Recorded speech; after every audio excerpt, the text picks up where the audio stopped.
You're voting local, but you're not voting for president. Absolutely. You're voting for Hillary Clinton. I'm definitely voting for Hillary. You're voting for Donald Trump.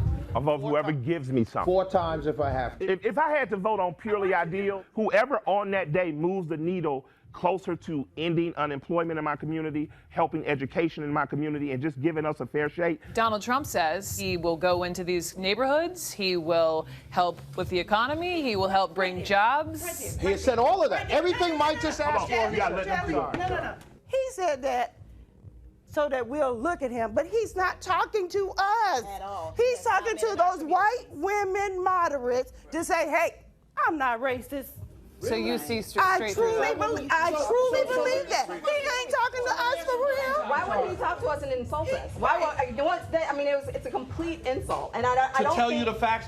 First of all, I don't need you to tell me the facts of my community that I live in. Wait a minute. You know, I don't need you to berate me about my community. I will be really If you're not going to come with solutions, then I don't want to hear what you have to say. I will You give you have no right solutions. to First do of that. all, you go to Ponce de Leon right now in Home Depot, 6:30 in the morning, you're going to see a group of African Americans looking for contract work on one corner, and a group of Hispanics looking for work on the other corner. By 9 o'clock, the Hispanics are all gone, our brothers are still standing there. So if you start to rail in illegal immigration, you will provide more jobs for African American men in particular. Do not tell me these are jobs men won't do. So now we're because sacrificing Hispanics for... we're not sacrificing anybody. We're clearly talking about what the plan is for black people, so you cannot My say plan for black people does not include splitting up families. Hold on, let's say Well, wait, I'm talking about railing in illegal, helping unemployment, helping unemployment, what else? charter schools. One of the most crucial aspects of educational reform are charter schools. We know they work. We know we may not like them, but we know there are charter schools doing yeoman work in our communities all across. Charter schools is a new hustle. Hey, You got whatever, folks like, come on, man. You got Puffy and Steve, what's his name, up in Connecticut. Are the kids getting educated? No. Everyone knows I'm not pro-charter, but I have a nephew. Charter schools gave my sister a radically different kid. I'm from Atlanta. We are indoctrinated with Dr. Martin Luther King.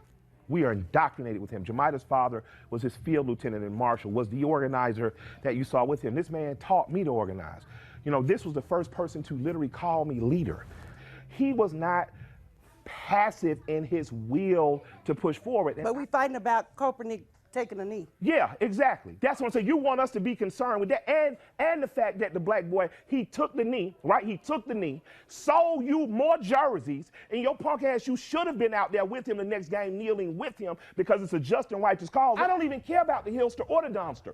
I want to know, when we sit in a room together, what are we going to demand, or we're telling we're not going to vote. We're so uninformed because we have such an allegiance to the Democratic Party. The Democratic Party was the Klan's party at first. Hello. You know what I'm saying? The slaves were freed by Abe Lincoln, who was a Republican.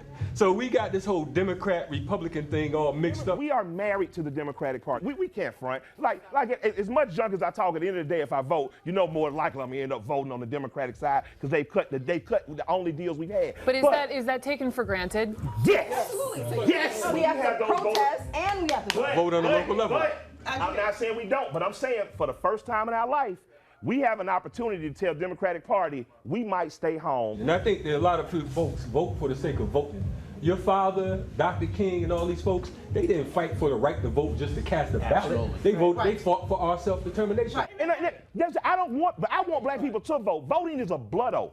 Like, it is literally, like, after knowing her, it is a blood oath. I will never not vote locally. But I'm not gonna let you pee in a cup and tell me it's lemonade. Absolutely. I refuse to not demand something in exchange for my vote. That's it. What do you think of these conversations? You saw yesterday, today we've got more for tomorrow. Send me a tweet at Brooke B CNN. I'd love to hear from you.